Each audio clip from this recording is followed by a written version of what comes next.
Under rated leader ഞാനിപ്പോൾ പറയാം. K C. Venugopal വലിയ സ്ഥാനത്താണ്. വി.ഡി. സതീശൻ പ്രതിപക്ഷ നേതാവാണ്. എനിക്ക് അഭിമാനമാണ്. ഞങ്ങൾക്കൊക്കെ ഒരു പുതിയ തലമുറയിലെ ആളുകൾക്ക് ഉണ്ടാവുന്ന ഒരു സംശയം, 27ാമത്തെ വയസ്സിൽ എങ്ങനെ മന്ത്രിയായി? ഗ്രൂപ്പ് ഇപ്പോൾ പാർട്ടിയിലില്ല, AI ഗ്രൂപ്പില്ല, ഇല്ല. നമ്മുടെ ട്രഷറി പൂച്ച പെറ്റ് കിടക്കുക, 5 പൈസയില്ല. നമ്മൾ കൈപിടിച്ച് വളർത്തുമ്പോൾ നമുക്ക് സന്തോഷം ഉണ്ടാവും. പക്ഷെ നമ്മളെ തലയിൽ ചവിട്ടി പോകാൻ തോന്നുന്നുണ്ടാവും. തലയിൽ ചവിട്ടുകയല്ല, നമ്മുടെ പിറകിൽ നിന്ന് കുത്തിയാൽ നമുക്ക് വിഷമമുണ്ടാകും. ആശയവും ആദർശവും ഒക്കെ വിട്ട് നേതൃത്വം അങ്ങനെ ഗ്രൂപ്പുകൾ മാറുന്ന പോലെ അങ്ങനെയാണല്ലോ, സ്വാധീനമുള്ളവരുടെ പിറകെ പോകും. ഞാൻ പലയിടത്തും പോകുമ്പോൾ ആളുടെ എന്നോട് പറയാം, എൻ്റെ പൊന്നു സാറേ, ഞങ്ങൾക്ക് തെറ്റുപറ്റിപ്പോയി, ഈ കിറ്റ് കിട്ടിയപ്പോൾ ഞങ്ങളുടെ പട്ടിണി കാരണം കിറ്റ് കിട്ടിയപ്പോൾ സന്തോഷിച്ച് ഓട്ടിയതാണ്. പക്ഷേ ഇതുപോലൊരു ഭരണം ഉണ്ടാവും ഞങ്ങൾ കരുതിയത്. തുടർഭരണത്തിൻ്റെ പാപഭാരം പൂർണ്ണമായും രമേശ് ചെന്നിത്തലയെ മാത്രം ഏൽപ്പിച്ച് ബാക്കിയുള്ളവർ കൈ കഴുകിയെന്ന് പറഞ്ഞാൽ NSUയുടെ പ്രസിഡന്റ് ആക്കുന്ന രാജീവ് ഗാന്ധിയാണ്. ഇന്ദിരാഗാന്ധിയാണ്, രാജീവ് ഗാന്ധിയാണ് അത് എന്നെ അവിടെ എത്തിച്ചത്. നേരത്തെ കിറ്റാണെങ്കിൽ ഇപ്പോൾ പെൻഷനാണ് അവരുടെ വോട്ട് ബാങ്കായിട്ട് കണക്കാക്കുന്നത്. മാത്രമല്ല പ്രതിപക്ഷത്തൊരു വലിയ അന്തചിത്രം നിലനിൽക്കുന്നു. അതുകൊണ്ട് ഞങ്ങൾ തന്നെ തുടർഭരണം ഉണ്ടാവുമെന്നുള്ള വലിയ പ്രതീക്ഷ. ഞാൻ അസന്നിഗ്ധമായി പറയുന്നു, പ്രതിപക്ഷത്ത് ഒരു അന്തചിത്രവുമില്ല. ആര് നയിക്കും എന്നൊരു ചോദ്യം. കിറ്റ് കൊടുത്താലൊന്നും ഇനി ആൾ വോട്ട് ചെയ്യില്ല, അവർക്ക് ആൾക്ക് മനസ്സിലായി. പിന്നെ 1000 രൂപ കൊടുക്കാമെന്ന് പറഞ്ഞ് ഇപ്പോൾ സ്ത്രീകളെ വിളിച്ച് ഫോം കൊടുക്കുക. പൈസ കൊടുക്കുന്നില്ല, ഫോമേ ഉള്ളൂ. ഗ്രൂപ്പുകൾ ഉണ്ടാവുന്നതും നേതൃത്വം ഉണ്ടാവുന്നതും ഒക്കെ താൽക്കാലികമായ അധികാരത്തിൻ്റെ പദവിന് മുകളിലായി. 2500 രൂപ കൊടുക്കാമെന്ന് പറഞ്ഞിട്ട് 5 വർഷം കളിപ്പിച്ച് 2000 ഇപ്പോഴും കൊടുക്കുന്നത്, അത് തെറ്റല്ലേ?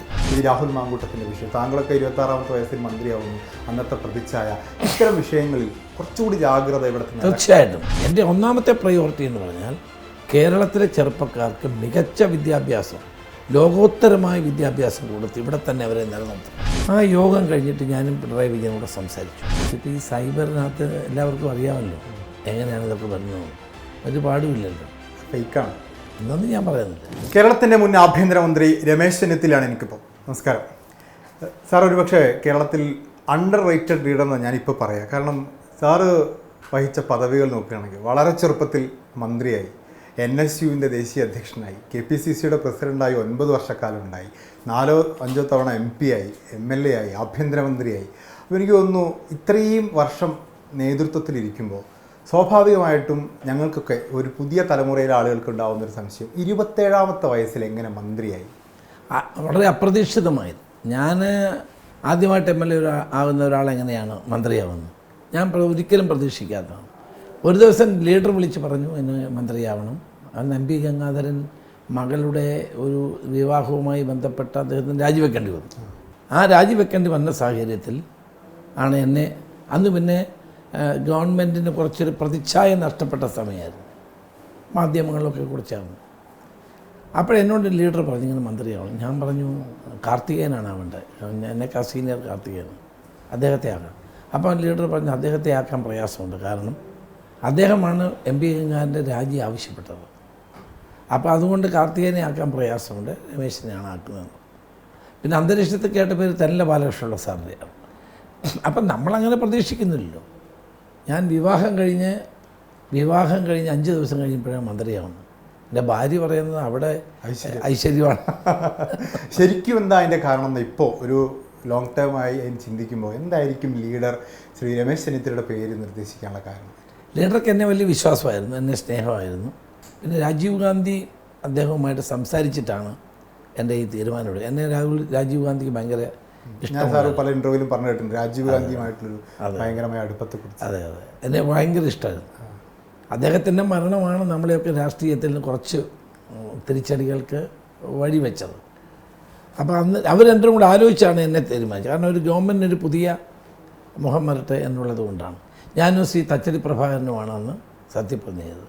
എനിക്ക് ഗ്രാമവികസനം, തച്ചടിക്ക് ധനകാര്യം, ഇതായിരുന്നു വകുപ്പുകൾ. വളരെ ചെറുപ്പത്തിൽ ഒരു നേതൃത്വം ഇങ്ങനെ തിളങ്ങി നിൽക്കാൻ ഇപ്പോഴത്തെ കാലത്താണെങ്കിൽ ഒരുപാട് വഴികളുണ്ട്. സോഷ്യൽ മീഡിയ, നല്ലൊരു ഫാൻ ബേസ് ഉണ്ടാക്കാം, സോഷ്യൽ മീഡിയയിലൂടെ ബ്രാൻഡ് ചെയ്യാനുള്ള പല പരിപാടികൾ, റീലുകൾ ഉണ്ടാക്കാം. പക്ഷെ അന്നത്തെ കാലത്ത് എന്തായിരിക്കും ഒരു നേതാവിനെ ഇത്ര ചെറുപ്പത്തിലെ വളരെ പ്രിയപ്പെട്ട രാജീവ് ഗാന്ധിയെപ്പോലുള്ള ആളുകൾക്ക് പ്രിയപ്പെട്ടവനാക്കി തീർത്തൊരു ഫാക്ടർ? അതിൻ്റെ കാരണം നമ്മൾ ഇങ്ങനെ ജനങ്ങളുമായി ബന്ധപ്പെട്ട് പ്രവർത്തിക്കും. നമ്മളൊക്കെ അന്ന് ഞാൻ KSU പ്രസിഡൻ്റ് ആയിരിക്കുമ്പോഴാണ് MLA ആവുന്നത്. അത് ഒഴിഞ്ഞിട്ട് ഓൾ ഇന്ത്യ പ്രസിഡൻ്റ് ആകുമ്പോഴാണ് എന്നെ മന്ത്രിയാക്കുന്നത്. അല്ല, ഓൾ ഇന്ത്യ പ്രസിഡന്റ് സ്ഥാനം കഴിഞ്ഞ് യൂത്ത് കോൺഗ്രസിൻ്റെ ദേശീയ സെക്രട്ടറി ആയിരിക്കുമ്പോഴാണ് എന്നെ മന്ത്രിയാക്കുന്നത്. അപ്പം NSUയുടെ പ്രസിഡൻ്റ് ആക്കുന്നത് രാജീവ് ഗാന്ധിയാണ്, ഇന്ദിരാഗാന്ധിയാണ്, രാജീവ് ഗാന്ധിയാണ് അത് എന്നെ അവിടെ എത്തിച്ചത്. ലീഡറാണ് എൻ്റെ പിന്നിൽ ഉണ്ടായിരുന്നത്. ഞാൻ എൻ്റെ ഹിന്ദി പഠനം എന്നെ വളരെ സഹായിച്ചിട്ടുണ്ട്. പ്രാഥമിക്, മധ്യം, രാഷ്ട്ര പ്രവേശിക, ദേശീയ തലത്തിൽ വിശാരദ. അന്ന് നമ്മളൊന്നും പ്രതീക്ഷിച്ചല്ലോ. അച്ഛന് ഒരു ജയശ്രീ ഹിന്ദി വിദ്യാലയത്തിൽ പഠിക്കാൻ പറഞ്ഞു. അന്ന് ഈ നാട്ടിലൊക്കെ ഹിന്ദി പ്രചാരകന്മാരുണ്ടായിരുന്നു. അപ്പോൾ അവിടെ മദ്രാസ് ഹിന്ദി പ്രചാര സഭയുടെ, ദക്ഷിണ ഭാരതി ഹിന്ദി പ്രചാര സഭയുടെ ഒരു ശാഖ അവിടെ ഉണ്ട്. അവിടെ പോയി പഠിച്ചാണ് SLC പാസ്സായപ്പോൾ തന്നെ ഞാൻ ഡിഗ്രി എടുത്തു, RBV, രാഷ്ട്രഭാഷാ വിശാരദം. പിന്നെ അതങ്ങനെ അങ്ങ് പോയി. പക്ഷേ പിന്നെ ഒരു അവസരം വന്നത് യൂത്ത് NSU പ്രസിഡൻ്റായിട്ടാണ്. എൻ്റെ പല പ്രസംഗങ്ങളും രാജീവ് ഗാന്ധി ഹിന്ദിയിൽ കേട്ടിട്ടുണ്ട്. അങ്ങനെയാണ് എന്നോട് ഇഷ്ടം വരുന്നത്. പിന്നെ നമ്മുടെ പ്രവർത്തനം, NSUയുടെ ദേശീയ പ്രസിഡന്റ് എന്നുള്ളതിൽ പ്രവർത്തനം. അന്ന് ഇന്ദിരാഗാന്ധി കോൺഗ്രസ് പ്രസിഡന്റും രാജീവ് ഗാന്ധി പാർട്ടി ജനറൽ സെക്രട്ടറിയുമാണ്. In charge of youth KSU Seva Dal മഹിള. അപ്പം ഞങ്ങളുടെയൊക്കെ പ്രവർത്തനങ്ങൾ പുള്ളി നേരിട്ട് കാണുകയല്ലേ. അതാണ് എന്നോടുള്ള വലിയ ഇഷ്ടം. പക്ഷെ താങ്കളുടെ കൂടെ അന്ന് താങ്കൾ NSUവിൻ്റെ ദേശീയ പ്രസിഡന്റ് ആയിരിക്കും, അന്ന് സംസ്ഥാന പ്രസിഡന്റും സഹഭാരവാഹികളായിരുന്ന ആളുകളൊക്കെ ഇന്ന് പല നിലകളിലാണ്. പലരും മുഖ്യമന്ത്രി സ്ഥാനമൊക്കെ അലങ്കരിച്ച ആളുകളാണ്. എനിക്ക് മമതാ ബാനർജിയൊക്കെ. അതെ, മമതാ ബാനർജി ഉണ്ട്, നമ്മുടെ അശോക് ചവാനുണ്ട്. പിന്നെ എൻ്റെ ജില്ലാ പ്രസിഡൻ്റായിരുന്നു ഭൂപേഷ് ബേഗൽ. ഞാനാണ് അദ്ദേഹത്തെ ജില്ലാ പ്രസിഡൻ്റായിരുന്നു. മുഖ്യമന്ത്രിയായി. അതെ. പിന്നെ DK ശിവകുമാർ ഞാൻ കൊണ്ടുവന്ന ആളാണ്. ഞാൻ എല്ലാ സഹായവും ചെയ്ത് ഉയർത്തിക്കൊണ്ടുവന്ന ആളാണ്. മുകുൾ വാസ്നി എൻ്റെ ട്രഷറായിരുന്നു. Avinash Pandey ACC general secretary, എന്നോടൊപ്പം എൻ്റെ സ്റ്റേറ്റ് പ്രസിഡൻ്റായിരുന്നു. ആന്ധ്ര മുഖ്യമന്ത്രിയായിരുന്ന കിരൺ കുമാർ റെഡ്ഡി യൂത്ത് കോൺഗ്രസ് എൻ്റെ കൈകൊണ്ടാണ് സെക്രട്ടറി ആകുന്നത്. പിന്നെ ഇന്ത്യയിലൊട്ടാകെ ധാരാളം മന്ത്രിമാരെ, MP മാരൊക്കെ ആ കാലഘട്ടത്തിൽ വളർന്നു വന്നവരാണ്. അന്ന് ഏതെങ്കിലും തരത്തിൽ NSUയിലോ യൂത്ത് കോൺഗ്രസ്സിലോ ഞാനും അവരോടൊപ്പം പ്രവർത്തിച്ചിട്ടുണ്ട്. അത് സത്യമാണ്. അപ്പോൾ ഞാൻ ആദ്യം പറഞ്ഞ വാക്ക് സാറ് കേട്ടോ ശ്രദ്ധിച്ച് മനസ്സിലായില്ല, അണ്ടർ റേറ്റഡ് എന്നൊരു വാക്ക് ഞാൻ പ്രയോഗിച്ചിരുന്നു. അപ്പോൾ ഇത്രയും നേതാക്കന്മാരെ വളർത്തിയെടുക്കുകയും ഇത്രയും നേതാക്കന്മാർക്ക് തലതൊട്ടപ്പനായിരിക്കും ഒക്കെ ചെയ്യുന്നൊരു നേതാവിനെ അർഹിക്കുന്നൊരു പരിഗണനയിൽ ആ ഒരു സ്ഥാനത്താണ് താങ്കൾ ഇരിക്കുന്നത്. വളരെ സാറ്റിസ്ഫൈഡ് ആയിട്ടിരിക്കുന്നത് പറയാൻ പറ്റും. അല്ല, രാഷ്ട്രീയത്തിൽ നമ്മൾ പ്രവർത്തിക്കുമ്പോൾ ചിലപ്പോൾ സ്ഥാനം ഉണ്ടാകും, സ്ഥാനമില്ലാതാകും. അത് നമ്മൾ വലിയ ഗൗരവമായി എടുക്കണ്ട. എന്നെ ഏറ്റവും കൂടുതൽ സ്വാധീനിച്ച വേറൊരു വ്യക്തി ശങ്കർ ദയാൽ ശർമ്മയാണ്. ഇന്ത്യയുടെ പ്രസിഡൻ്റായിരുന്നു. അദ്ദേഹത്തിൻ്റെ മകൾ ഗീതാഞ്ജലി ശർമ്മയും ലളിത് മാക്കനും അവർ തീൻമൂർത്തി ലൈനിലെ 13-ാം നമ്പർ വീട്ടിലായിരുന്നു താമസം. ഞാൻ NSU പ്രസിഡന്റ് അവിടെ പോയി എപ്പോഴും സംസാരിക്കും. ഒരു ദിവസം അവരെ വെടിവെച്ച് കൊന്നു. അറിയില്ലേ, വെടിവെച്ച് കൊന്നു. അപ്പോൾ ആ കുടുംബ ബന്ധം എനിക്ക് ഭയങ്കരമായിട്ട്. അപ്പോൾ എന്നോട് എപ്പോഴും ശങ്കർ ദയാൽ ശർമ്മജി പറയുന്നത്, in politics you should have patients. അദ്ദേഹം AICC പ്രസിഡൻ്റായിരുന്നു 1969. ആ പ്രസിഡന്റ് സ്ഥാനം ഒഴിഞ്ഞിട്ട് അദ്ദേഹത്തിന് പിന്നെ ഒരു സ്ഥാനവും കിട്ടിയില്ല. അദ്ദേഹം എന്നാലും ഇന്ദിരാഗാന്ധിയോടൊപ്പം ആയിരുന്നു. 20 പോയിൻറ്റ് പ്രോഗ്രാമിൻ്റെ ചെയർമാനായി ഒരു ചെറിയ കമ്മിറ്റി ഉണ്ടാക്കി, ഞാൻ ചെയർമാനായി. പിന്നെ അദ്ദേഹം ഗവർണറായി, ഉപരാഷ്ട്രപതിയായി, രാഷ്ട്രപതിയായി. പ്രണബ് മുഖർജി കോൺഗ്രസ്സിൽ നിന്ന് തെറ്റിപ്പിരിഞ്ഞ് പോയി തിരിച്ചു വന്നപ്പം എക്കണോമിക് സെല്ലിൻ്റെ കൺവീനറായിരുന്നു. അപ്പോൾ ഇവരുടെ കൂടെയൊക്കെ പ്രവർത്തിക്കുമ്പോൾ, അർജുൻ സിംഗൊക്കെ പ്രവർത്തിക്കുമ്പോൾ നമുക്ക് ഒത്തിരി അനുഭവങ്ങൾ ഉള്ള ഒരാൾ ഉണ്ടല്ലോ. അതുകൊണ്ട് രാഷ്ട്രീയത്തിൽ ജനങ്ങൾക്ക് വേണ്ടിയുള്ള പ്രവർത്തനമാണ്. ഞാൻ സ്ഥാനമില്ലെങ്കിലും ഉണ്ടെങ്കിലും എപ്പോഴും ജനങ്ങളുടെ ഇടയിലാണ് പ്രവർത്തിക്കുന്നത്. അവരുടെ സ്നേഹം എനിക്കുണ്ട്, എന്നെ ഇഷ്ടമാണ് ജനങ്ങൾക്ക് എന്ന് ഞാൻ വിശ്വസിക്കുന്നു. ഞാനിപ്പോൾ ഡ്രഗിൻ്റെ ഒരു പരിപാടി നടത്തി, ഞാൻ ഒറ്റയ്ക്ക് നടത്തി. ഓരോ ജില്ലയിലും വൻപിച്ച ജനക്കൂട്ടമായിരുന്നു. ഒന്നാ കോഴ്സിനോടുള്ള താല്പര്യം, രണ്ട് എന്നോടുള്ള കുറച്ച് സ്നേഹവും അതിൻ്റെ കൂടെ ഉണ്ട് എന്ന് ഞാൻ വിശ്വസിക്കുന്നു. ഇതിൽ പ്രധാനമായിട്ടും സ്ഥാനമാനങ്ങളല്ല എന്നൊക്കെ പറയുമ്പോഴും ഒരു പദവിയുടെ കാര്യമല്ല ഞാൻ ചോദിച്ചത്. കേരളത്തിൽ അംഗീകരിക്കപ്പെടുന്ന ഒരു നേതാവാണ് താങ്കൾ. പാർട്ടിക്കുള്ളിൽ നിന്ന് ആ ഒരു അംഗീകാരം, പൊതുസമ്മതി എന്ന് പറയുന്നത് താങ്കൾക്കുണ്ട്, ആഭ്യന്തരമന്ത്രിയായിട്ടും KPC പ്രസിഡൻ്റായിട്ടൊക്കെ. പാർട്ടിക്കുള്ളിൽ നിന്ന് ആ ഒരു അംഗീകാരം താങ്കൾക്ക് ഇപ്പോൾ കിട്ടും? തീർച്ചയായിട്ടും ഉണ്ട്. അതുകൊണ്ടാണല്ലോ എൻ്റെ ഈ യാത്രയ്ക്ക് വലിയ പിന്തുണ കിട്ടിയത്. മാർക്സിസ്റ്റുകാരും അല്ലല്ലോ വന്നത്, പാർട്ടി പ്രവർത്തകരല്ലേ, പാർട്ടി ഭാരവാഹികളല്ലേ, എല്ലാവരും വന്നിരുന്നല്ലോ. അക്കാര്യത്തിൽ ഞാൻ സന്തോഷവാനാണ്. പേഷ്യൻസോടുകൂടി കാത്തിരിക്കുന്നു എന്ന് താങ്കൾ പറഞ്ഞു. മറ്റ് ശങ്കർദയാൽ ശർമ്മ പറഞ്ഞ പോലെ ക്ഷമ വേണം. അങ്ങനെ ഈ കാത്തിരിക്കുന്ന ഈ സമയത്ത് തോന്നിയിട്ടുണ്ടോ പലരും മുന്നോട്ട്, ഞാനല്ലാത്ത എന്നേക്കാൾ താഴെയുള്ള പലരും കയറി പോവുകയാണ്, ആ ഒരു നിരാശ തോന്നിയിട്ടില്ല? ഒരിക്കലുമില്ല. കാരണം ഇതിൽ പലരും, നിങ്ങൾ പറയുന്ന പല ആളുകളെയും വളർത്തിക്കൊണ്ട് വന്ന ഞാനാണ്, കാർത്തികേയനാണ്, ഞങ്ങളുടെ ടീമാണ്. അവരെല്ലാം ഒരു വലിയ വലിയ സ്ഥാനങ്ങളിലാണ്. KC വേണുഗോപാൽ വലിയ സ്ഥാനത്താണ്, PD സതീശൻ പ്രതിപക്ഷ നേതാവാണ്. എനിക്ക് അഭിമാനമാണ്, സന്തോഷമാണ്. ഞങ്ങൾ കാർത്തികനും ഞാനും കൂടി കൊണ്ടുവന്ന ഈ നേതാക്കന്മാർ ഇത്രയും വലിയ സ്ഥാനങ്ങളിലെത്തുമ്പോൾ ഞങ്ങൾക്ക് മാറുക എന്നുകൊണ്ട് സന്തോഷിക്കാൻ കഴിയും. അത്ര ചെറിയ മനസ്സൊന്നുമല്ല നമ്മുടെ. പക്ഷെ മാത്രമല്ല ധാരാളം MLA-മാർ, MP-മാർ ഒക്കെ നമ്മൾ നമ്മൾ കൈപിടിച്ച് വളർത്തുമ്പോൾ നമുക്ക് സന്തോഷം ഉണ്ടാവും. പക്ഷെ നമ്മളെ തലയിൽ ചവിട്ടി പോകാൻ തോന്നലുണ്ടാവും. തലയിൽ ചവിട്ടുകയല്ല, നമ്മുടെ പിറകിൽ നിന്ന് കുത്തിയാൽ നമുക്ക് വിഷമം ഉണ്ടാവും. അത് ശരിയാണ്. അങ്ങനെ ഫീലില്ല. പിറകിൽ നിന്ന് കുത്തി എന്നൊരു ഫീൽ ഇതുവരെ ഉണ്ടായിട്ടില്ല എന്നുണ്ട്. വരട്ടെ. അല്ല, അങ്ങനെ എന്തെങ്കിലും പറയാൻ ബാക്കി വെച്ചിട്ടുണ്ടോ പിറകിൽ നിന്ന് കുത്തിയവരെ കുറിച്ച്? ഇല്ല ഇല്ല, ഇപ്പോൾ ഒന്നും പറയാനില്ല. ഇപ്പം പറയുന്നുണ്ടാ, പറയാൻ ബാക്കി വെച്ചിട്ടുണ്ട് എന്നുള്ളത്. പുതിയ തലമുറയ്ക്ക് ഇതൊക്കെ കാണുമ്പോൾ ഞാൻ വളരെ ആത്മാർത്ഥമായിട്ട് ചോദിക്കുന്നതാണ്, പുതിയ തലമുറയ്ക്ക് ഇത് കാണുമ്പോൾ ഒരു നിരാശ ഉണ്ടാവില്ലേ? കഴിവല്ല, മറ്റെന്തൊക്കെയോ സ്വാധീനങ്ങളാണ് ഇതിനൊക്കെ പിറകിൽ. ഒരു നേതാവ് വളർന്നു വരും. ഇപ്പം നമ്മുടെ യൂത്ത് കോൺഗ്രസിൻ്റെ കുറേ നേതാക്കന്മാരുണ്ടല്ലോ, അവരൊക്കെ കാണുന്നതൊക്കെ ആയിരിക്കുമല്ലോ. അപ്പോൾ കുറേ സ്വാധീനങ്ങളാണ് ഇതിന് പിന്നിൽ. അപ്പോൾ സ്വാധീനമുള്ളവർക്ക് പിറകിൽ പോകാം. ആശയവും ആദർശമൊക്കെ വിട്ട് നേതൃത്വം അങ്ങനെ ഗ്രൂപ്പുകൾ മാറുന്ന പോലെ അങ്ങനെയാണല്ലോ, സ്വാധീനമുള്ളവരുടെ പിറകെ പോവുകയാണ്. അതൊക്കെ സ്വാഭാവികമാണ്. പൊളിറ്റിക്സിൽ അധികാരം ഒരു പ്രധാന ഘടകമാണല്ലോ. അപ്പോൾ അധികാരം ഉള്ളവരുടെ അടുക്കൽ ആളുകൾ ചെല്ലാറുണ്ട്. ഇപ്പം നമ്മൾ ഹണി അല്ലേ, ഹണി എന്ന് പറയുന്നത് തേൻ. അപ്പോൾ തേൻ്റെ അടുക്കലല്ലേ ഈച്ച വരുന്നത് അല്ലേ?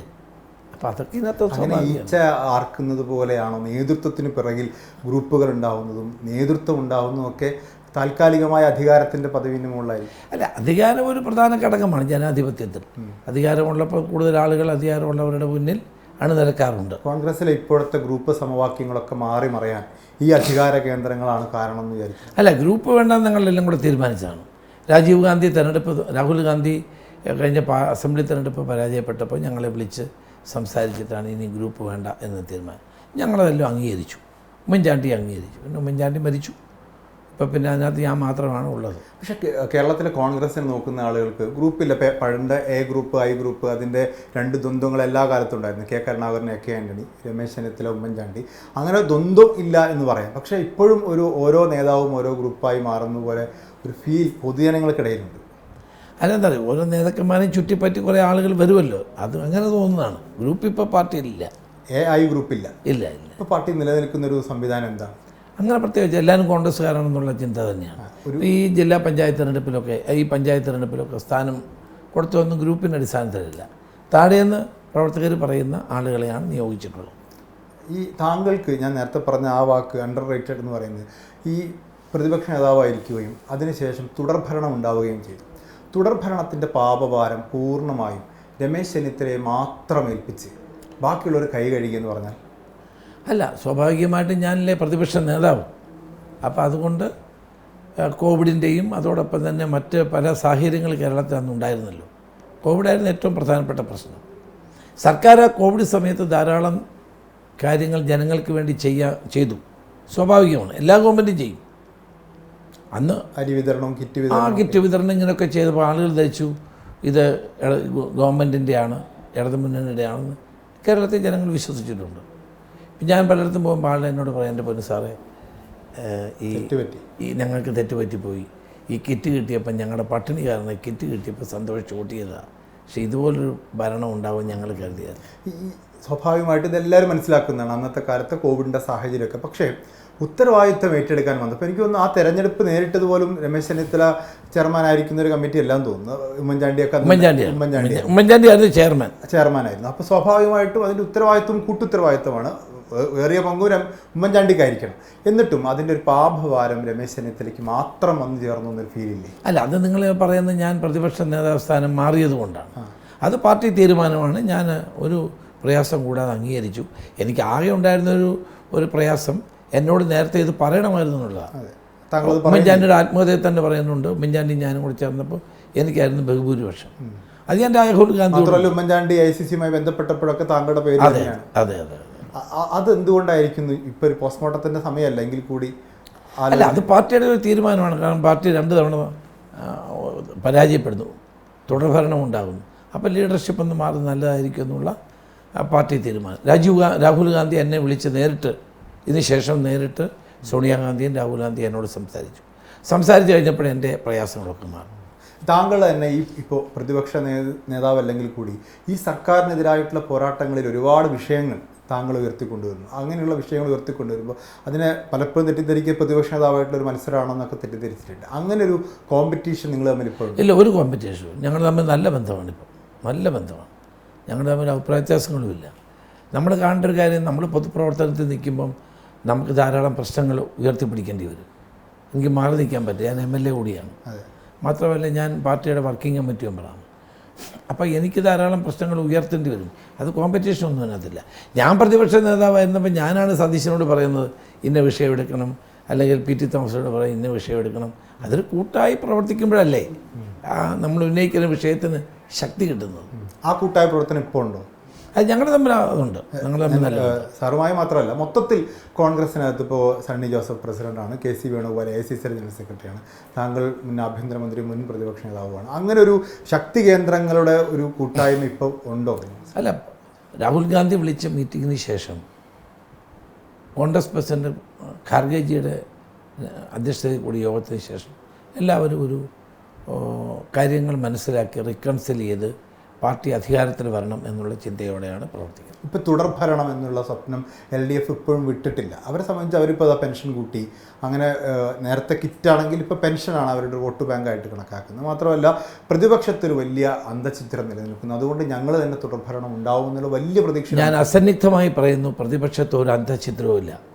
കേരളത്തിലെ കോൺഗ്രസ് ഐക്യത്തോടെ പ്രവർത്തിക്കുന്നു, പരസ്പര വിശ്വാസത്തോടെ പ്രവർത്തിക്കുന്നു. കിറ്റ് കൊടുത്താലൊന്നും ഇനി ആൾ വോട്ട് ചെയ്യില്ല, അതൊക്കെ ആൾക്ക് മനസ്സിലായി. പിന്നെ 1000 രൂപ കൊടുക്കാമെന്ന് പറഞ്ഞിപ്പോൾ സ്ത്രീകളെ വിളിച്ച് ഫോം കൊടുക്കുകയാണ്. പൈസ കൊടുക്കുന്നില്ല, ഫോമേ ഉള്ളൂ. നമ്മുടെ ട്രഷറി പൂച്ച പെറ്റ് കിടക്കുക, 5 പൈസ ഇല്ല. എന്നിട്ട് ഇവരെങ്ങനെ നടപ്പാക്കും? സഹകരണ ബാങ്കുകളെ പിഴിയുകയാണിപ്പോൾ പൈസ കൊടുക്കാൻ. അപ്പം 1.5 കോടി ആയിരുന്നു, 1.5 ലക്ഷം കോടിയായിരുന്നു കേരളത്തിൻ്റെ കടം ഉമ്മൻചാണ്ടി ഒഴിയുമ്പോൾ. ഇപ്പോൾ 6.5 ലക്ഷം കോടിയായി. അപ്പോൾ ഇങ്ങനൊരു ഗവൺമെൻറ്റിന് എന്ത് കൊടുക്കാൻ, ആർക്ക് കൊടുക്കാനാണ്? ഈ പെൻഷനെ കൂട്ടുന്നത് പിന്നെ ഒരു തട്ടിപ്പാണെന്നാണ് പറഞ്ഞത്. എന്നല്ല ഞാൻ പറഞ്ഞത്. പെൻഷനൊക്കെ ആദ്യമായി കേരളത്തിൽ പെൻഷൻ കൊണ്ടുവന്നത്, ക്ഷേമ പെൻഷൻ കൊണ്ടുവന്നത് കോൺഗ്രസ് മുഖ്യമന്ത്രിയായ R. ശങ്കറാണ്. അപ്പോൾ പെൻഷൻ കൊടുക്കുന്നതൊക്കെ നല്ലതാണ്, അത് തെറ്റൊന്നുമില്ല. പക്ഷേ 2500 രൂപ കൊടുക്കാമെന്ന് പറഞ്ഞിട്ട് 5 വർഷം കളിപ്പിച്ച് 2000 ഇപ്പോഴും കൊടുക്കുന്നത്, അത് തെറ്റല്ലേ? 2500 കൊടുക്കണ്ടേ? പ്രകടനപത്രിക പറഞ്ഞതല്ലേ. താങ്കൾ ഏത് പൊസിഷൻ എടുക്കുമ്പോഴും ഒരു കാഴ്ചപ്പാടുണ്ട്. ഇപ്പോൾ KPC പ്രസിഡന്റ് ആയിരിക്കുമ്പോഴാണ് വീക്ഷണം, ജയ് ഹിന്ദ്, അതുപോലെ രാജീവ് ഗാന്ധി ഇൻസ്റ്റിറ്റ്യൂട്ട് എല്ലാം വരുന്നത് KPC ഓഫീസർ ആയിരിക്കുമ്പോൾ, അതുപോലെ ആഭ്യന്തര DCC ഓഫീസുകൾ, ആഭ്യന്തരമന്ത്രി ആയിരിക്കുമ്പോഴാണ് ഓപ്പറേഷൻ കുബേര പോലെ വലിയൊരു പ്രൊജക്റ്റ്, പോലീസിനകത്ത് ഒരുപാട് പരിഷ്കാരങ്ങൾ. അപ്പോൾ സ്വാഭാവികമായിട്ടും താങ്കൾക്കൊരു അടുത്ത UDF സർക്കാർ വരുമ്പോൾ ചെയ്യേണ്ട കാര്യങ്ങളെക്കുറിച്ചൊരു ധാരണ മനസ്സിലുണ്ടാവില്ല? അല്ല, എനിക്ക് ഉള്ള ധാരണ എന്ന് പറഞ്ഞാൽ കേരള വികസനം സാധ്യമാക്കണം. കേരളത്തെപ്പറ്റി വലിയ പ്രതീക്ഷ ജനങ്ങൾക്കുണ്ട്. ഇത് ദൈവത്തിൻ്റെ സ്വന്തം നാടാണ്. എല്ലാ മേഖലയിലും നന്നായി നമുക്ക് പ്രോഗ്രസ് ചെയ്യാവുന്നതാണ്. പക്ഷെ അതുണ്ടാകുന്നില്ല. നമ്മുടെ കുട്ടികൾ പഠിക്കാൻ വെളിയിൽ പോകുന്നു, അവിടെ ജോലി കിട്ടുന്നു, അവിടെ കല്യാണം കഴിക്കുന്നു, അവിടെ സ്റ്റേ ചെയ്യുന്നു. കേരളത്തിലെ ഒരു നല്ല ശതമാനം വീടുകളിൽ ഇന്ന് ചെറുപ്പക്കാരില്ല, എല്ലാം വിദേശത്ത്. അപ്പോൾ അങ്ങനെ ഒരു അവസ്ഥ ഉണ്ടാകരുത്. ഇവിടെ തന്നെ ഇത് കേരളം ഏറ്റവും മനോഹരമായ സ്ഥലം. ഇത്രയും കാലാവസ്ഥ ജനങ്ങൾക്ക്, പ്രകൃതി സമ്പത്ത്, കാലാവസ്ഥ. കേരളത്തൊക്കെ ഇൻറ്റൻസ് ഹീറ്റും കോൾഡും ഒക്കെ വരും. കേരളത്തിൽ അങ്ങനെയൊന്നും ഇല്ലല്ലോ. അപ്പോൾ എന്തുകൊണ്ടും പുരോഗതി പ്രാപിക്കാൻ കഴിയുന്നൊരു സ്റ്റേറ്റ് അനാവശ്യമായി ആളുകൾ രാഷ്ട്രീയ വിരോധം കൊണ്ട് ഇല്ലാതാക്കുകയാണ്. ഞാനൊരിക്കലും ഒരു ഡെവലപ്മെൻറ്റിനെ എതിർക്കുന്ന ആളല്ല. ഡെവലപ്മെൻറ്റ് പ്രോജക്റ്റുകൾ ആത്മാർത്ഥമായി വരണം. പക്ഷേ ഡെവലപ്മെൻറ്റ് പ്രോജക്റ്റ് എന്ന് പറയുന്നത് എത്തരം പ്രോജക്റ്റുകൾ, അതാർക്ക് വേണ്ടിയാകണം? അതാണ് പ്രശ്നം. കേരളയിലെ നമ്മൾ എതിർത്തത് എന്താ? പരിസ്ഥിതി നാശം, ജനങ്ങൾക്ക് ആവശ്യമില്ലാത്ത പദ്ധതി. കേരളം എടുത്തു നോക്കുക, ഒരു തരത്തിൽ മലനാട്, ഇടനാട്, തീരപ്രദേശം, ഇങ്ങനൊരു കിടക്കുകയാണ്. ഇവിടെ ഇനി എവിടെയാണ്? സ്ഥലം പോലുമില്ല. ജനസാന്ദ്രത കൂടുതലുള്ള കേരളത്തിൽ എവിടെയാണ്? കേരളം എല്ലാം ഒരു പട്ടണം പോലെയല്ലേ, ഒരറ്റം മുതൽ എടുത്താൽ. അപ്പോൾ അവിടെ ഈ അപ്രായോഗികമായ കേരളയിൽ കൊണ്ടുവന്നപ്പോൾ നമ്മൾ എതിർത്തു. കാരണം പരിസ്ഥിതിക്ക് ദോഷം, ജനങ്ങൾക്ക് ദോഷം, കടം. ഈ കരുണാകരനെ കുറിച്ചൊക്കെ നമ്മൾ പറയാറുണ്ട്. ഇപ്പോൾ നെടുമ്പാശ്ശേരി വിമാനത്താവളം പോലുള്ള വളരെ ദീർഘവീക്ഷണത്തോടു കൂടിയുള്ള പദ്ധതികളുണ്ട്. അപ്പോൾ അങ്ങനെയുള്ള പ്രൊജക്റ്റുകൾ കേരളത്തിന് ഇനിയും വേണം. അങ്ങനെ ഒരു കാഴ്ചപ്പാട് കോൺഗ്രസിൻ്റെയും ഇപ്പോൾ താങ്കളുടെ ഭാഗത്തു നിന്നൊക്കെ ഉണ്ട്? തീർച്ചയായിട്ടും ഉണ്ട്. എൻ്റെ ഒന്നാമത്തെ പ്രയോറിറ്റി എന്ന് പറഞ്ഞാൽ കേരളത്തിലെ ചെറുപ്പക്കാർക്ക് മികച്ച വിദ്യാഭ്യാസം, ലോകോത്തരമായ വിദ്യാഭ്യാസം കൊടുത്ത് ഇവിടെ തന്നെ അവരെ നിലനിർത്തുക. പിന്നെ ഏറ്റവും കഴിവുള്ള ആളുകൾ ലോകത്തിൻ്റെ പല ഭാഗത്തും പ്രവർത്തിക്കുന്നുണ്ട്. ആ ബ്രെയിനുകളെ നമ്മൾ ഉപയോഗിക്കുക. ഉപയോഗിച്ചുകൊണ്ട് കേരളത്തിലൊരു പുതിയ കേരള മോഡൽ ഞാൻ ആഗ്രഹിക്കുന്നു. കേരളത്തിലെ ജനങ്ങൾക്ക് തൃപ്തി കൊടുക്കുന്ന, അതേസമയം പരിസ്ഥിതി പ്രശ്നങ്ങളില്ലാത്ത, തമ്മിൽ തർക്കങ്ങളില്ലാത്ത നല്ല നിലയിൽ പ്രവർത്തിക്കാൻ. ഞാൻ തിരുവനന്തപുരത്ത് കാസർഗോഡ് വരെ സഞ്ചരിച്ചാൽ നമുക്കൊരു ഒന്ന് വാഷ്റൂമിൽ പോകണമെന്ന് വെച്ചാൽ നടക്കുമോ? എവിടെയാണ്? അതുപോലെ പെട്രോൾ പമ്പിലും കയറണം ഇല്ലേ? സത്യത്തിൽ അത് ഒരു പ്രധാനപ്പെട്ട കാര്യമല്ലേ? ആളുകൾ എന്തെല്ലാം അനുഭവിക്കുന്നു. പ്രത്യേകിച്ച് നമ്മൾ ആണുങ്ങളാണ് പിന്നെ പോട്ടെ, സ്ത്രീകൾക്ക് എന്തെല്ലാം ബുദ്ധിമുട്ട്, വിനോദസഞ്ചാരികൾക്ക് ബുദ്ധിമുട്ട്. ഇന്നും വിനോദസഞ്ചാരികൾക്ക് ആവശ്യമായ ഹോട്ടൽ റൂമുകൾ കേരളത്തിലില്ല. അപ്പം ഇത്തരം കാര്യങ്ങളിൽ അവധാനതയോടെ ചിന്തിക്കാനും നടപ്പാക്കാനുമുള്ള ഒരു ഇച്ഛാശക്തിയും ഈ ഗവൺമെൻറ് കാണിച്ചില്ല. പക്ഷേ എൻ്റെ പ്രയോറിറ്റി കേരളത്തിൻ്റെ സമഗ്രമായ വികസനമാണ്. അതാണ് നമുക്ക് ഇൻക്ലൂസീവായിട്ടുള്ള വികസനമാണ് ഞാൻ ആഗ്രഹിക്കുന്നത്. എല്ലാ മേഖലയും വളരണം. അതിനകത്ത് രാഷ്ട്രീയമൊന്നും നോക്കേണ്ട കാര്യമില്ല. രാഷ്ട്രീയമില്ല, എല്ലാവർക്കും എന്തിനു വേണ്ടിയിട്ടാണ്? ജനങ്ങളുടെ നന്മയ്ക്കല്ലേ. അപ്പം പ്രതിപക്ഷത്തെയും ഭരണകക്ഷത്തെയും ഒരുമിച്ച് ഉൾപ്പെടുത്തിക്കൊണ്ടുള്ള ഞാനൊരു ഉദാഹരണം പറയാം. ഞാൻ KPC പ്രസിഡൻ്റ് ആയിരിക്കുമ്പോഴാണ് ഞാനും പിണറായി വിജയനും കൂടി ക്രിസോസ്റ്റം തിരുമേനിയുടെ അധ്യക്ഷതയിൽ യോഗത്തിൽ YMCA പോയി. അന്ന് ക്രിസോസ്റ്റം തിരുമേനി അദ്ദേഹം നല്ല തമാശ പറയുന്നതാണ്. അദ്ദേഹം പറഞ്ഞു, നിങ്ങൾ രണ്ടുപേരും ഇവിടെ ഇരിക്കുകയല്ലേ, കേരളത്തിൽ മനുഷ്യർ സഞ്ചരിക്കാൻ റോഡുണ്ടോ? എന്താണ് ഈ ചെയ്യുന്നത്? നിങ്ങൾ 45 മീറ്റർ വേണമെന്ന് ഒരു കൂട്ടർ, 30 മീറ്റർ വേണമെന്ന് വേറൊരു കൂട്ടർ, നിങ്ങൾ രണ്ടും വിചാരിച്ചാൽ ശരിയാവില്ലേ? ആ യോഗം കഴിഞ്ഞിട്ട് ഞാനും പിണറായി വിജയനും കൂടെ സംസാരിച്ചു. ഞാൻ പറഞ്ഞു, നമുക്ക് 45 മീറ്റർ തന്നെ വേണം. അപ്പോൾ ഉമ്മൻചാണ്ടി 30, അച്യുതാനന്ദൻ 30 അവിടെ നിൽക്കുക. അച്യുതാനന്ദൻ മുഖ്യമന്ത്രിയാണ്. അപ്പം ഞങ്ങൾ എന്നോട് തീരുമാനിച്ചു, പുള്ളി LDF യോഗം വിളിക്കാനും നമ്മൾ UDF യോഗം വിളിക്കാനും. LDF യോഗം വിളിച്ചിട്ട് പുള്ളി സ്ട്രോങ് ആയിട്ട് പറഞ്ഞു, നമുക്ക് 45 മീറ്റർ വേണം. അദ്ദേഹം എന്നോട് പറഞ്ഞു, ഞാൻ മുഖ്യമന്ത്രിയോട് പറഞ്ഞിട്ടുണ്ട് ഓൾ പാർട്ടി മീറ്റിംഗ് വിളിക്കാൻ. ഞാൻ UDF യോഗം വിളിച്ചു കൂട്ടി. ഉമ്മൻചാണ്ടിയുണ്ട്, അദ്ദേഹത്തോട് ആവശ്യപ്പെട്ട് അദ്ദേഹമാണ് വിളിച്ചത്. അദ്ദേഹം പ്രതിപക്ഷം വിളിച്ചിട്ട് അതിനകത്ത് വീരേന്ദ്രകുമാർ മാത്രമാണ് 30 മീറ്ററിന് വേണ്ടി വീണ്ടും വാദിച്ചു. ഞങ്ങൾ ഏകണ്ഠമായൊരു തീരുമാനം ഞാൻ എടുപ്പിച്ചു. ഓൾ പാർട്ടി മീറ്റിങ്ങിൽ ചെല്ലുന്നു. അച്യുതാനന്ദൻ 30 മീറ്ററിൻ്റെ ആളാണ്, ഉമ്മൻചാണ്ടിയുണ്ട്. ഉമ്മൻചാണ്ടി 30 മീറ്റർ. ഉമ്മൻചാണ്ടിക്ക് ആളുകളുടെ ഭൂമി എടുക്കുന്നതിനുള്ള പ്രയാസമാണ്, അതാ പുള്ളിക്ക്, അല്ലാണ്ട് ഡെവലപ്മെൻറ്റിനെതിരല്ല. അപ്പം ഞങ്ങളെല്ലാം കൂടെ സംസാരിച്ചിട്ട് എന്ത് ചെയ്തു? അപ്പോൾ ആദ്യം പിണറായി വിജയൻ പ്രസംഗിച്ചു. അത് കഴിഞ്ഞ് ഞാൻ പ്രസംഗിച്ചു. ഞങ്ങൾ രണ്ടുപേരും ഇതേ വാദിച്ചു. അപ്പോൾ അച്യുതാനന്ദൻ ഒരു കത്തെടുത്ത് വായിക്കാം. VM സുധീരൻ്റെ ഒരു കത്തുണ്ട്, 30 മീറ്റർ മതിയെന്ന്. ആ കത്ത് ഞാൻ വായിക്കാം. അപ്പം പിണറായി വിജയൻ പറഞ്ഞു, KPCC പ്രസിഡന്റ് ഇവിടെ ഉണ്ട്, അദ്ദേഹം പറയട്ടെ, മറ്റുള്ള നേതാക്കളുടെ അഭിപ്രായമല്ല, പാർട്ടി അഭിപ്രായം അതാന്ന് പറഞ്ഞു. ചുരുക്കത്തിൽ ഞങ്ങൾ അവിടെ വെച്ച് 45 മിനിറ്റ്. അങ്ങനെ ഒരു കൂട്ടായ്മ അത് കേരളത്തിൻ്റെ സമഗ്ര വികസനത്തിന് വലിയ വഴിതെളിച്ചൊരു കാര്യമാണ്. അതാ ഞാൻ പറഞ്ഞു, ഞങ്ങൾ വികസനത്തിനെതിരല്ല, പക്ഷെ പിണറായി അന്ന് സമ്മതിച്ചു കേട്ടോ. ഞങ്ങൾ ഒരുമിച്ചാണ് ആ കാര്യത്തിൽ ഒരു തീരുമാനമെടുത്തത്. ഈ തുടർ ഭരണത്തിലേക്ക് പോകുമ്പോൾ സ്വാഭാവികമായിട്ടും തുടർ ഭരണം ഉണ്ടാവില്ല, പ്രതിപക്ഷം തിരിച്ചു വരും എന്ന് പറയാം. തിരിച്ചു വരും 2 കാര്യങ്ങളാണ് പ്രതിപക്ഷത്തിനെതിരെ പറയുന്നത്. ഒന്ന്, ആര് നയിക്കും എന്നൊരു ചോദ്യം. ആ ചോദ്യം ഇപ്പോൾ AICC മുമ്പിലോ അല്ലെങ്കിൽ ഇപ്പോൾ KPCC മുമ്പിലൊക്കെ ഉണ്ടോ? ഇപ്പോൾ ഇല്ല. ഞങ്ങളെല്ലാവരും കൂടെ കൂട്ടായിട്ടാണ് നയിക്കുന്നത്. നാളെ ആര് മുഖ്യമന്ത്രിയാണോ എന്ന് തീരുമാനിക്കുന്നത് പാർട്ടി ഹൈക്കമാൻഡാണ്. ഞങ്ങൾ ഡൽഹിയിലെ കോൺഗ്രസ് നേതാക്കളെ വിളിച്ചു കൂട്ടിയപ്പോൾ രാജീവ് ഗാന്ധി അസന്നിഗ്ധമായി പറഞ്ഞു, ഇത്തരം കാര്യങ്ങളിൽ ഇനി ആരും അഭിപ്രായം പറയേണ്ട, അത് പാർട്ടി ഹൈക്കമാൻഡ് തീരുമാനിക്കും. താങ്കൾക്ക് അർഹതപ്പെട്ടതാണ്. കാരണം നേരത്തെ പ്രതിപക്ഷ നേതാവ്, ആഭ്യന്തരമന്ത്രി, ഇനി അടുത്തൊരു സ്റ്റെപ്പ് മുഖ്യമന്ത്രി മാത്രമാണ്. ബാക്കി ആർക്കും അങ്ങനെ ഒരു അവകാശവാദത്തിനുള്ള സാധ്യതയേ ഇല്ലാത്ത ഒരു സാഹചര്യമാണ് കേരളത്തിലെ കോൺഗ്രസ് രാഷ്ട്രീയത്തിലുള്ളത്. അതൊക്കെ കാലം തീരുമാനിക്കട്ടെ. അങ്ങനെ ആർക്കെങ്കിലും അതിന് എതിരെ നിൽക്കേണ്ട ഒരു ആവശ്യമില്ലല്ലോ. കാരണം അർഹതപ്പെട്ടതാണ്, വെള്ളിത്താലത്തിൽ വെച്ച് തരേണ്ടതാണ്. കാരണം അതിനുള്ള ചരിത്രവും പാരമ്പര്യവും ഒക്കെ ഉള്ള ഒരാളാണ്, നേതാവാണ്. അതെന്തുകൊണ്ടാണ് മറ്റുള്ളവർ മനസ്സിലാക്കാത്തത്? അതൊക്കെ തീരുമാനിക്കേണ്ട എൻ്റെ പാർട്ടിയല്ലേ. എൻ്റെ പാർട്ടി എന്ത് തീരുമാനം എടുത്താലും ഞാൻ അർഹതപ്പെട്ടത് തരുമെന്ന് വിചാരിക്കുന്നു. അങ്ങനെ പ്രതീക്ഷയുണ്ട്. അല്ല, അതൊക്കെ പാർട്ടി തീരുമാനിക്കട്ടെ.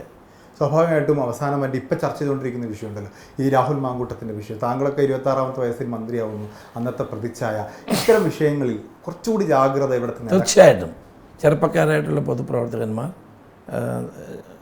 ജനങ്ങളുമായി ബന്ധപ്പെടുമ്പോൾ തികച്ചും ജാഗ്രത. നമ്മളൊരു നല്ല വ്യത്യസ്തമായ ഉടുപ്പിട്ട് പോയാലും ആളുകൾ ശ്രദ്ധിക്കും, അവനെന്ത് ഈ ഉടുപ്പ് എവിടെ നിന്ന് കിട്ടി, വലിയ ഒരു കാറിൽ പോയ ആൾ കേരളം അങ്ങനെയാണ്. അതെ. അപ്പം നമ്മളെ എല്ലാം നോക്കുന്നത് എന്താ? പൊതുപ്രവർത്തകരായിട്ടാണ്. ആ പൊതുപ്രവർത്തകർ മോഡലുകളാകണം, ജനങ്ങളുടെ മാതൃകയാണ്. ആ മാതൃകയല്ലാത്ത പ്രവർത്തനം ചെയ്താൽ സ്വാഭാവികമായിട്ടും അത് ആ വ്യക്തിക്കും പ്രസ്ഥാനത്തിനും ഒക്കെ ദോഷമല്ല. പക്ഷെ അവർക്ക് ആ രാഹുൽ മാങ്കൂട്ടത്തിന് കോൺഗ്രസിനകത്ത് നിന്ന് ചെറുപ്പക്കാർക്കിടയിൽ സൈബർ ഇടങ്ങളിൽ വലിയ സ്വാധീനവും പിന്തുണയും കിട്ടുന്നത് എന്തുകൊണ്ടായിരിക്കും? അതിപ്പോൾ ഈ സൈബറിനകത്ത് എല്ലാവർക്കും അറിയാമല്ലോ എങ്ങനെയാണ് ഇതൊക്കെ വരുന്നത്. ഒരു പാടുമില്ലല്ലോ, ഫേക്കാണ് എന്നൊന്നും ഞാൻ പറയുന്നില്ല. എന്തുകൊണ്ടായിരിക്കും ആ പിന്തുണ? ഇന്നിപ്പോൾ ഗ്രാമങ്ങളിൽ നാട്ടുകാർ ജനങ്ങളിൽ ഇടയിൽ പ്രവർത്തിക്കുന്നതിനേക്കാൾ നല്ലത് സോഷ്യൽ മീഡിയ പ്രവർത്തിക്കുന്നതാണെന്നുള്ള തെറ്റിദ്ധാരണ ആളുകൾക്കുണ്ട്. സാർ അതിനുവേണ്ടി ശ്രമിക്കാറുണ്ടോ? ബ്രാൻഡ് ആവാൻ? ഞാനങ്ങനൊന്നും ചെയ്യാറില്ല. ഇല്ല, ബ്രാൻഡിങ് ആയില്ലെങ്കിൽ ഔട്ട്റൈറ്റർ ആയി പോകുമെന്ന് തോന്നലുണ്ടോ? അങ്ങനെയൊന്നുമില്ല. ഞാൻ സോഷ്യൽ മീഡിയയിൽ ആക്റ്റീവാണ്, ഇൻസ്റ്റാഗ്രാമിൽ ആക്റ്റീവാണ്, ഫേസ്ബുക്കിൽ ആക്റ്റീവാണ്, പിന്നെ അതുപോലെ തന്നെ മറ്റ് എല്ലാ ടൂൾസിലും ഞാൻ ആക്റ്റീവ് തന്നെ. ഇതൊന്നും ഇല്ലെങ്കിൽ ഔട്ട്ഡേറ്റഡ് ആയി പോകുന്നൊരു അങ്ങനെയൊന്നുമില്ല. ഈ ആധുനിക കാലഘട്ടത്തിനനുസരിച്ച് നമ്മൾ മാറണ്ടേ. അപ്പോൾ അന്ന് ഞങ്ങളുടെ പ്രവർത്തിക്കുമ്പോൾ ഇൻ്റർനെറ്റോ മറ്റ് സൗകര്യങ്ങളൊന്നും. ഒറ്റ ചോദ്യം കൂടി തിരക്കണമെന്ന് അറിയാം. അതായത് രമേശ് ചെന്നിത്തല AICCയുടെ വർക്കിംഗ് കമ്മിറ്റിയിൽ ക്ഷണിതാവായി മാറുന്നതും ശശി തരൂർ AICCയുടെ അംഗമായി മാറുമ്പോഴാണ്. ഇപ്പോൾ ആ ശശി തരൂർ അവിടെയാണോ ഇവിടെയാണോ എന്ന് അറിയാത്തൊരു സാഹചര്യത്തിലാണ് നിൽക്കുന്നത്. അതൊരു തെറ്റായ തീരുമാനമായി പോയോ? അല്ലല്ല, അത് അന്ന് കോൺഗ്രസ് പ്രസിഡന്റ് എടുത്തൊരു തീരുമാനമാണ്. തെറ്റാണെന്ന് എനിക്ക് പറയാൻ പറ്റില്ല. പക്ഷേ 19 വർഷം മുമ്പ് ഞാനിരുന്ന അതേ പോസ്റ്റിലേക്കാണ് എന്നെ ഇപ്പോഴും വെച്ചത്, പെർമനന്റ് ഇൻവൈറ്റിംഗ്. അതിലെനിക്ക് പ്രയാസമുണ്ടായി. പക്ഷേ ശശി തരൂർ കോൺഗ്രസ്സിന് ഒരു മുതൽക്കൂട്ടായി നിലനിൽക്കണമെന്നുള്ള അഭിപ്രായം എനിക്കുള്ളത്. അദ്ദേഹം കോൺഗ്രസ്സിന് എല്ലാം അദ്ദേഹത്തിന് കൊടുത്തു. 4 തവണ MP ആക്കി. ഞാനാണ് അദ്ദേഹത്തിന് മെമ്പർഷിപ്പ് കൊടുത്തു. കേന്ദ്രമന്ത്രി സോണിയാഗാന്ധി പറഞ്ഞിട്ടാണ് 4 തവണ MP ആക്കി, 1 തവണ മന്ത്രിയാക്കി. പ്രതിപക്ഷത്ത് വന്നപ്പം സ്റ്റാൻഡിംഗ് കമ്മിറ്റി ചെയർമാൻഷിപ്പ് 3 കിട്ടത്തുള്ളൂ. ആ 3-1 അദ്ദേഹത്തിന് കൊടുത്ത്. അപ്പോൾ അദ്ദേഹത്തിന് ഒരു പരാതിക്കും അവകാശമില്ല. കോൺഗ്രസ് പ്രസിഡന്റായിട്ട് മത്സരിക്കാൻ അവസരം കൊടുത്തു. എന്താണ് ഇപ്പോൾ സംഭവിച്ചിരിക്കുന്നത്? ഒന്നും സംഭവിച്ചിട്ടില്ല. ഞങ്ങളെല്ലാവരും ഒറ്റക്കെട്ടാണ്. അദ്ദേഹം തിരുവനന്തപുരത്ത് വന്നാൽ കോൺഗ്രസിൻ്റെമായിട്ട് ബന്ധപ്പെട്ടാണ് പ്രവർത്തിക്കുന്നത്. ഡൽഹി പോയ വേറെ സ്വഭാവമാണ്. അതെനിക്കറിയില്ല. അദ്ദേഹം ഒരു കാര്യം മനസ്സിലാക്കാം. ശശി തരൂർ ഒരു പൂർണ്ണ രാഷ്ട്രീയക്കാരനല്ല, എഴുത്തുകാരനാണ്, ചിന്തകനാണ്. അദ്ദേഹം UN-ൻ്റെ അണ്ടർ സെക്രട്ടറി ആയിരുന്നു. അപ്പം നമ്മളൊക്കെ പറയുന്ന പൊളിറ്റിക്സ് അദ്ദേഹത്തിന് പറയാൻ പറ്റില്ല. പൂർണ്ണ കോൺഗ്രസ്സുകാരനല്ല. അദ്ദേഹത്തിന് വളർന്നു വന്ന ആ ഒരു സാഹചര്യത്തിലല്ലേ. It is quite natural. അപ്പോൾ അദ്ദേഹത്തെ മനസ്സിലാക്കുക എന്ന് മാത്രമേ ചെയ്യാനുള്ളൂ.